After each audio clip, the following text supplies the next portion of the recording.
하나님의 말씀 보겠습니다. 갈라디아서 3장 23절부터 볼게요. 23절부터 29절까지 말씀을 보도록 하겠습니다.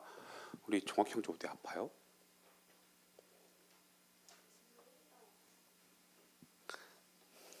네, 함께 제가 23절, 여러분이 24절 마지막 절을 함께 읽겠습니다. 믿음이 오기 전에 우리는 율법 아래 매인 바 되고 계시될 믿음의 때까지 갇혔느니라.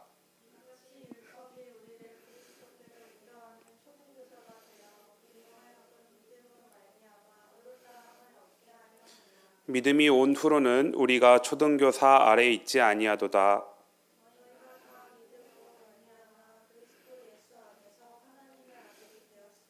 누구든지 그리스도와 합하기 위하여 세례를 받은 자는 그리스도로 옷 입었느니라.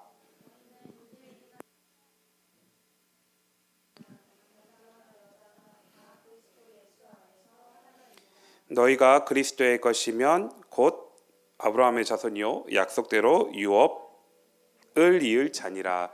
아멘. 새로운 정체성의 시작, 그리스도라는 제목으로 말씀을 전할게요. 여러분, 가정을 한번 해볼게요. 좀 생각을 해봤는데 그래도 타격감이 좀 덜 하려면 우리 연경 순장님 순이랑 예지 순장님 순이랑 우리 청년부 안에서 순장님 중심으로 공동체의 의견 대립이 있다라고 생각을 해봅시다.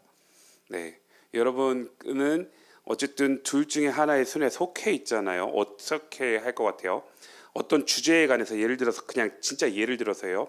수련회를 준비하는데 이거는 꼭 해야 된다라고 강력하게 주장하는 한 그룹이 있고 또 이거 그거 해도 그만 안 해도 그만 아니야 하면서 그거 말고 다른 거 하자라는 강력한 의견 주장이 처음에는 그냥 말을 주고받다가 이게 좀 격해졌어요. 원래 순장님들이 둘이 이야기를 하다가 이제 순원들이 가세하면서 예지순, 연경순, 순대 순으로 싸움이 됐고 우리 공동체 안에 그런 이제 의견 대립이 격하게 극화됐다라고 생각을 해봅시다. 이렇게 가정을 했을 때 여러분이 속해 있는 순에선 여러분들은 어떻게 하실 거예요? 끝까지 내 목소리를 내서 의견을 관철시킨다 1번. 아니면 뭐 그럴 수 있지, 그냥 순장님들끼리 알아서 해결하세요라고 빠진다. 3번 그냥 지켜본다. 여러분 어떻게 하실 것 같아요? 어떻게 할래요?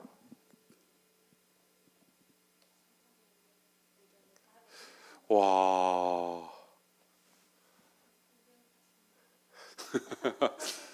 네, 제가 정말 신기한 게 우리 청년부가 너무 좀 신기한 청년부 같아요.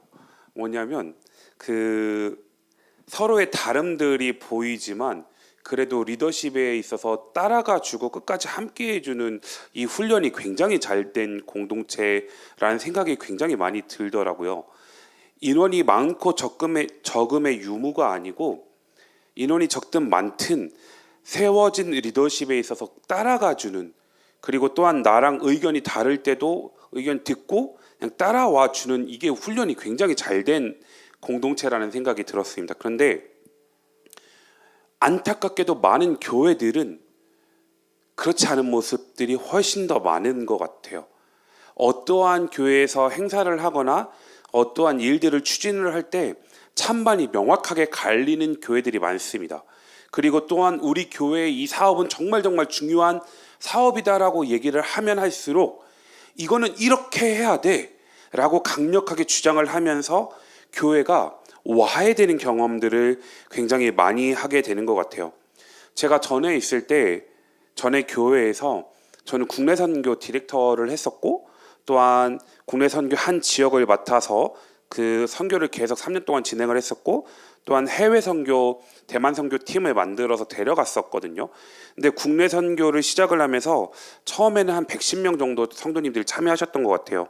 2회차 때가 한 150명, 그리고 3회차 때가 176명인가 이제 국내 선교 참여를 하시면서 정말 다양한 의견들을 많이 들었던 것 같아요. 제가 세봤거든요. 1시간 동안 카톡이 저한테 온 게 제일 많았던 게 323개가 왔어요.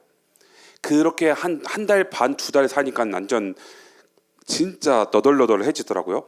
그러면서 어떠한 일들을 추진을 할 때, 어떤 프로그램들을 추진할 때 저마다의 목소리를 굉장히 사실 많이 내셨습니다. 그런데 성도님들께서 말씀하시는 것들은 그냥 이렇게 불편하시겠네요, 힘드시겠네요라고 그냥 듣고 의견을 수렴을 해서 TF팀에서 그걸 반영을 해서 개선을 하면 되는데, 안수 집사님들이나 장로님들께서 말씀하시면 이게 일이 커져요.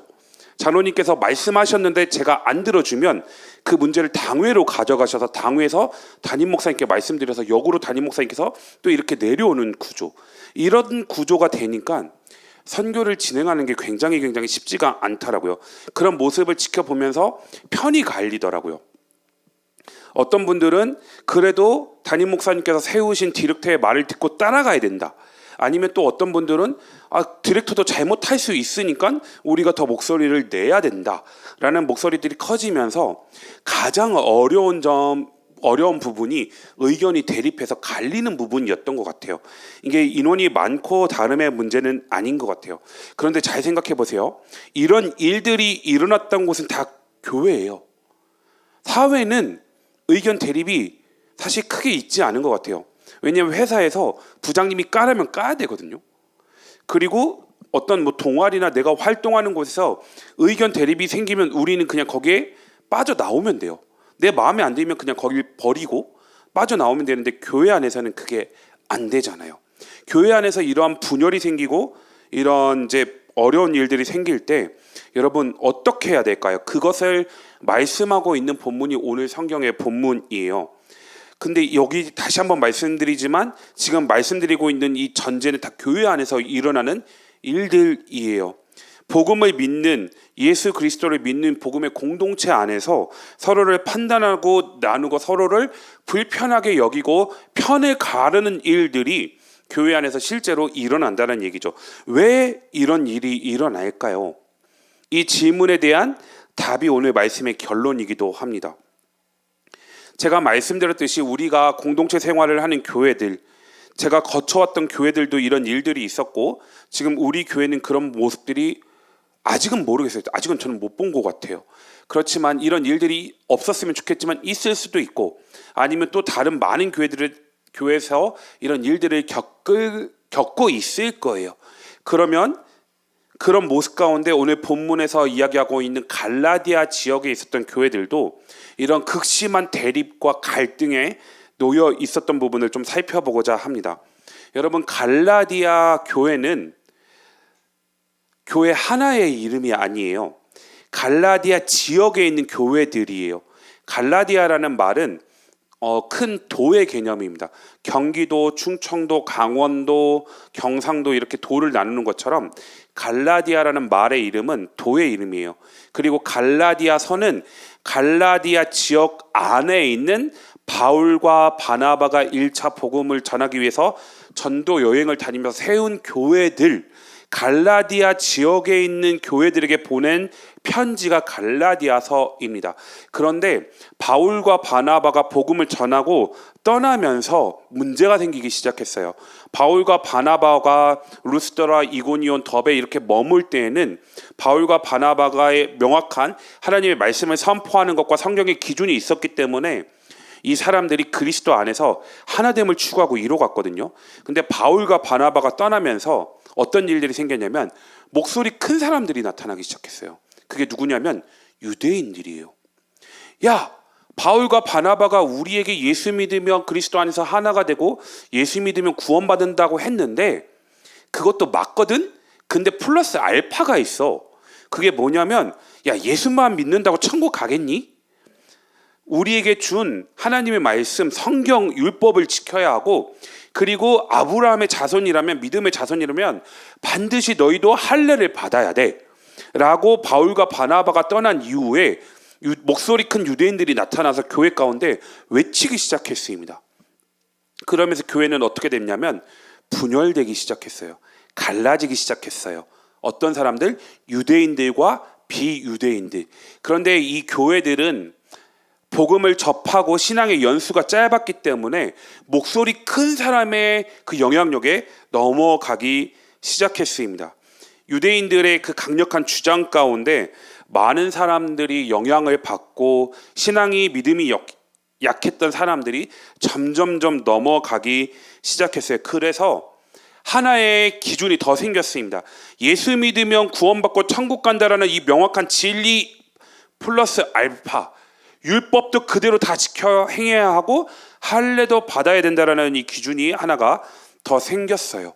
그렇게 함으로 이 기준이 목소리가 큰 유대인들로 인하여 힘을 더 얻어갖고 교회의 기준은 무엇이 됐냐면 예수 그리스도를 믿으면 그 안에서 하나다라는 것을 이게 기준이 된 것이 아니고 뭐가 기준이 되었냐면 율법을 지키는지 할례를 받았는지가 교회 안에서 참 신자와 불신자를 믿음이 연약한 신자를 구분하는 기준점이 되어버렸습니다.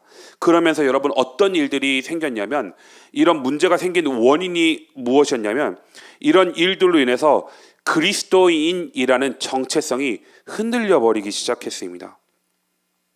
갈라디아 교회의 문제는 내부의 문제는 단순히 의견 충돌이 아니었고요.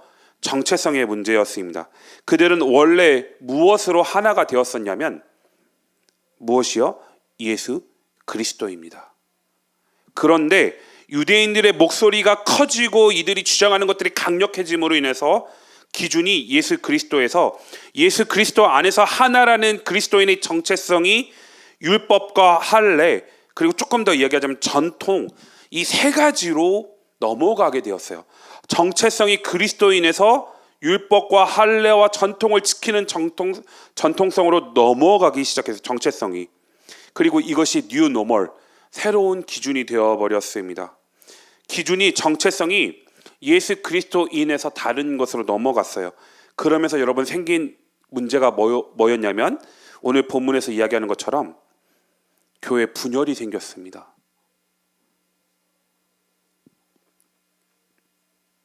왜요? 무엇 때문에요? 교회 안에 분명한 기준, 그리스도 예수 그리스도라는 분명한 기준이 흔들려 버리고 이 기준 대신에 플러스 알파인 요소가 들어오면서 사람들이 예수님께서 피로 값주고 사신 교회가 분열되어 버렸습니다. 이 부분은 우리에게도 시사하는 바가 굉장히 커요. 여러분 우리 교회도 마찬가지입니다. 오늘날 많은 교회들 다는 아니겠지만 많은 교회들의 안타까운 모습이 벌어지고 있어요. 그게 뭐냐면 교회 안에서 돈이 많거나 목소리가 크거나 힘이 있는 사람들이 뜻대로 교회가 흘러가는 경향들이 많이 나타납니다. 다수의 의견이라고 하면 그게 맞겠지. 민주주의의 모습으로 다수의 의견, 대세를 따라가는 모습들이 교회 안에서 굉장히 많이 벌어집니다. 교회의 기준은 다수의 의견이 아니고요. 목소리 큰 사람의 의견이 아니고요. 돈 많은 사람들의 영향력이 아니고요. 예수 그리스도입니다. 그리고 하나님의 말씀입니다. 이 기준이 깨져버리는 순간 분명하게 나타나는 현상은 뭐냐면 공동체는 분열되고 와해됩니다. 그래서 우리 공동체가 그리고 우리 가정이 추구해야 될 단 한 가지가 무엇이냐면 예수 그리스도라는 기준을 분명하게 세워가는 것, 이것이 필요하다라고 성경은 이야기합니다. 그러면서 정체성을 다시 그리스도로 바로 잡기 위해서 오늘 본문의 말씀 26절은 강력하게 선포합니다. 제가 읽어볼게요. 너희가 다 믿음으로 말미암아 그리스도 예수 안에서 하나님의 아들들이 되었으니 라고 이야기를 합니다. 기준이 흔들려 버렸죠. 율법과 할례와 그동안의 유대인들이 지켜온 전통을 지켜야 구원에 이른다라고 예수 그리스도를 믿으면 구원에 이른다라는 기준을 와해시켜버려서 흔들려 버리게 한 그것을 성경은 바로 잡습니다. 무엇으로요? 예수 그리스도로요. 예수 그리스도 안에서 우리가 모두 하나님의 아들들이 되었다라고 이야기를 합니다. 즉 이렇게 얘기하는 거예요. 너네들 정신 차려. 너네들이 교회 안에서 지켜야 될 기준은 율법과 할례와 전통이 아니라 예수 그리스도이다라고 이야기를 합니다. 그러면서 27절에 이렇게 말씀해요. 뭐라고 말씀하냐면 누구든지 그리스도와 합하기 위하여 세례를 받은 자는 그리스도로 옷 입었느니라 라고 말씀합니다. 이 표현은 여러분, 그리스도로 옷 입었다라는 표현은 나 개인도 포함하지만 공동체 전체를 포함하는 이야기예요. 교회는 무엇인가요? 각자 다른 기준을 가진 사람들의 모임이 아니고요. 예수 그리스도라는 같은 옷을 입은 공동체가 교회다라고 이야기합니다. 그 옷은 바로 그리스도이죠. 그렇기 때문에 28절에 뭐라고 말씀하냐면 너희는 유대인이나 헬라인이나 종이나 자유인이나 남자나 여자나 다 그리스도 예수 안에서 하나이니라 라고 이야기를 해요. 여러분, 하나라는 단어에 한번 동그라미 쳐주실래요? 하나. 그리고 별표를 한번 쳐주실래요? 헬라어 성경을 보면 하나라는 개념을 드러내는 의미들이 많아요. 하나라는 개념을 드러나기 위해서 연합이라는 말도 쓰고요, 공동체라는 단어도 쓰는데 여기서 말하는 하나는 숫자 1입니다. 그러면 왜 성경은 여기서 예수 그리스도로 입은 공동체가 숫자 1, 하나라고 이야기를 할까요? 교회는 각기 다른 사람들이 모인 공동체의 연합이 아니고 존재론적으로 하나, 한 몸임을 얘기하는 거예요. 존재론적으로 하나라고요. 이건 단순히 사이좋음, 그게 아니고 존재적 하나됨을 이야기합니다. 같은 생각을 해서 하나가 아니고요, 같은 정체성을 가지고 있기 때문에 하나이다라고 말씀합니다. 같은 정체성 누구요? 예수 그리스도요. 그리고 성경은 29절에 이렇게 이야기해요. 너희가 그리스도의 것이면 곧 아브라함의 자손이요 약속대로 유업을 이을 자니라 라고 말씀합니다. 우리는 한 약속 안에 있는 공동체이다. 예수 그리스도로 옷을 입은 사람은 예수 그리스도 안에서 하나이며 한 약속 안에 있는 공동체다라고 이야기를 해요. 각자 다른 사람이 아니라 같은 약속을 받은 공동체, 하나님의 가족이다라고 성경이 말씀하고 있습니다. 여러분, 그러면서 혹시 지나쳐 왔을지 모르겠지만 하나의 단어가 아마 눈에 들어오지 않았을까 싶어요. 어떤 단어냐면 아들이라는 단어가 어디 있을까요? 26절에 보면 너희는 다 믿음으로 말미암아 그리스도 예수 안에서 하나님의 아들이 되었다라고 이야기를 해요. 저 이거 보면서 처음에 이 말씀 보면서 좀 불편했거든요. 그럼 자매들은 성차별하나? 라는 생각이 솔직히 진짜 들었어요. 그래서 뭐지? 왜 성경도 그럼 이거 차별금지법 통과되면 걸릴 텐데 라는 생각까지 웃자고 한 건데 너무 진지했네요. 이런 생각이 들었어요. 근데 이게 어떤 의미냐면 상속자라는 말이에요. 이 당시의 배경을 보면 여러분, 자녀들 중에서 누구한테 아버지가 유산을, 재산을, 그리고 가문에 대한 것들과 권력을 상속해 줬냐면 자기 아들입니다.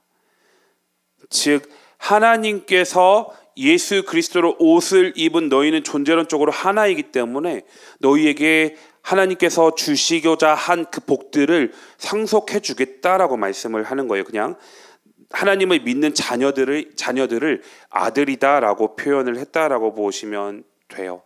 하나님께서 예수 그리스도로 옷 입은 하나인 그 공동체에게, 예수님을 믿는 그 사람들에게 하나님께서 주시고자 한 그 복을 상속해 주겠다. 그런데 이 복이 어디에 기록되어 있냐면 창세기 12장 1절, 2절, 3절에 기록되어 있어요. 이 복은 하나님께서 아브라함에게 말씀하신 복이에요. 창세기 12장 1절, 2절, 3절에 세 가지의 복이 있거든요. 첫 번째는 땅을 주시겠다라고 말씀하셨고, 두 번째는 후손, 씨를 주시겠다고 하셨고, 세 번째는 진짜 복을 주시겠다라고 말씀하신 이 세 가지 복을 예수 그리스도로 옷 입은 너희에게도 전달해 주겠다라고 지금 말씀을 하시면서 말씀이 쭉 이어지지만 오늘 본문은 여기까지예요. 이런 내용들을 가지고 여러분 결론을 좀 내리자면, 여러분 교회 가운데 분열이 있고 갈라짐이 있는 가장 큰 이유가 무엇이라고요? 예수 그리스도라는 분명한 기준이 흔들려 버렸기 때문이에요. 그래서 공동체마다 어려운 일들을 겪을 때 우리는 다시 누구를 바라봐야 되냐면 예수님을 바라봐야 돼요. 그리고 여러분 이 생각을 꼭 하셔야 돼요.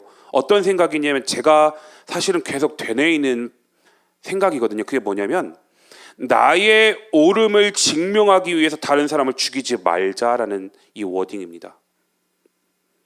여러분도 기억하셨으면 좋겠어요. 나의 옳음을 증명하고자 다른 사람을 죽이지 말자예요. 동기들과 아니면 많은 분들과 성경에 관해서 아니면 신학적인 디베이트를 할 때가 있어요. 그러면 제가 본 논문들이나 아니면 제가 본 책들이나 아니면 제가 인용한 그런 자료들을 보면 제가 맞아요. 근데 논쟁이 격해지면서 내가 맞다는 걸 증명하기 위해서 종종 어떤 일을 하냐면 상대방을 죽이는 일을 합니다. 말로 죽이는 거죠. 너 틀렸어. 네가 잘못됐어. 야, 똑바로 공부해. 제대로 좀 알아보고 얘기해. 라는 식의 이야기를 예전에는 좀 했던 것 같아요. 네, 혈기가 많았을 때, 지금도 많지만 디베이트 논쟁이 심해지면서 나의 옳음을 증명하고자, 왜냐하면 상대가 죽어야 나의 옳음이 증명된다라고 생각을 했으니까요. 근데 이런 모습이 교회 안에서 또 굉장히 많은 것 같아요. 이거 이렇게 하는 게 맞아. 누가 봐도 그게 맞아요. 근데 그 옳음을 증명하다가 옆에 있는 지체가 마음에 마상을 입거나 시험 들거나 힘들어 한다면 내가 설령 그 일이 옳다 하더라도 지체를 살리기 위해서 그것들을 더 이상 진행하지 않는다고요. 그리고 기다린다고요. 이 워딩을 꼭 기억하셨으면 좋겠어요. 그래서 이렇게 하는 나의 옳음을 증명하고자 다른 사람을 죽이지 않는 것이 무엇이냐면 예수 그리스도를 바라보는 실제적인 지침인 것 같아요.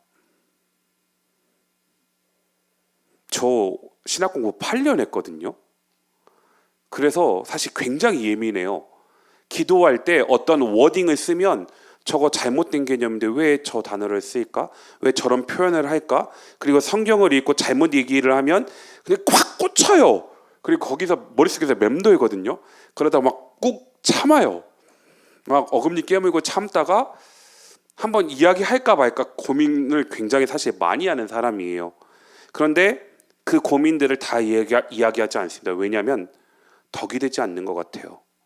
그리고 그것들을 얘기한다 한들 상처받더라고요. 떠나더라고요. 그게 그러면 예수님께서 보시기에 그 모습이 좋을까? 모르겠어요. 전 자신을 할 수가 없는 것 같아요. 그래서 할 수 있지만 하지 않는 본질적인 요소들은 분명하게 기준을 잡지만 비본질적인 요소들은 하나님께 맡기고 기도하는 모습들, 나의 옳음을 증명하고자 다른 사람을 죽이지 않는 모습, 이런 것들이 우리가 살아가면서 실제로 공동체가 그리스도를 바라보게 하는 실제 실천 상황들인 것 같습니다. 말씀을 정리하자면 여러분, 공동체의 평안과 샬롬은 우리의 노력과 열심으로 유지되지 않습니다. 정체성으로 유지됩니다. 정체성이 흔들리면 공동체는 반드시 깨집니다. 누군가의 목소리가 커질 수 있죠. 근데 그 커짐이 공동체를 망가뜨릴 수도 있다라는 부분들. 그런데 세상은 여러분 여전히 목소리가 크면 이겨요. 그리고 쪽수가 많으면 이겨요. 그리고 돈이 많으면 이깁니다. 그런 기준이 어느덧 교회에도 물밀듯 밀려들어서 아무런 비판 의식 없이 우리의 정체성을 흔들어버리는 순간 우리 공동체도 위험해질 수 있다는 부분들을 생각하시고 오늘의 말씀을 꼭 기억하셨으면 좋겠어요. 정체성이 흔들리면 공동체도 반드시 흔들린다. 그리고 마지막으로 이 단어를 꼭 기억하셨으면 좋겠습니다. 여러분, 성령 하나님은 하나 되게 하시는 분이에요. 근데 마귀는 분열시키는 존재입니다. 우리 공동체가 어떤 일들을 앞으로도 많이 하게 될 터인데 그것이 마음이 합해지는 방향으로 가고 있는지 아니면 점점 마음이 분열되는 방향으로 가고 있는지 날마다 리더십에 있는 분들은 고민하고 기도하시면서 생각하셔야 돼요. 분열되는 방향으로 가고 있다면 모두가 그렇지는 않겠지만 옳은 방향이 아닐 가능성이 높습니다. 그런 부분들 늘 생각하시면서 우리의 정체성은 예수 그리스도이다. 예수 그리스도로 옷을 입은 사람이 우리이기 때문에 우리는 그래서 존재론적으로 한 지체이고 한 몸이다라는 부분들을 기억하시면서 날마다 이 말씀 붙들고 많은 것들을 생각하고 판단하고 다른 사람들 대하고 여러 가지 그 사역이나 그 사업들을 진행을 할 때 꼭 기억하고 늘 예수 그리스도라는 정체성을 붙들고 한 걸음 한 걸음 갈 수 있는 우리 공동체가 되었으면 좋겠습니다. 이 시간 함께 기도할까요? 여러분 저를 위해서 좀 기도 많이 해주세요. 왜냐하면 이 날카로운 그러니까 신학이라는 그 날카로움을 가지고 있는 사람이 저거든요. 성경이라는 이 말씀을 가지고 한 사람을 죽이기도 할 수 있는 것 같아요. 야, 성경에서 그렇게 말해? 아니잖아. 그럼 네가 틀렸어 라고 이야기하면서 누군가를 죽일 수도 있는 사람이 사실은 목회자가 아닐까 싶어요. 그런데 리더십에 있는 분들, 임원분들도 순장님들도 저만큼은 아니겠지만 비슷할 거예요. 그래서 우리가 이 시간 나 스스로를 위해서 기도했으면 좋겠는데, 하나님, 나의 옳음을 증명하고자 다른 사람을 죽이는 이 일을 범하지 않도록 우리에게 지혜를 허락해달라고. 그리고 그런 상황들이 온다면 반드시 예수님이라면 어떻게 하셨을까 고민하면서 하나님께서 지혜를 주시는 지혜로 맡기신 역할들 잘 감당하게 해달라고 이 시간 우리 나 스스로를 위해서 기도하고 제가 기도하고 축도로 예배 마치도록 하겠습니다. 기도하겠습니다. 사랑의 하나님 아버지, 고맙고 감사합니다.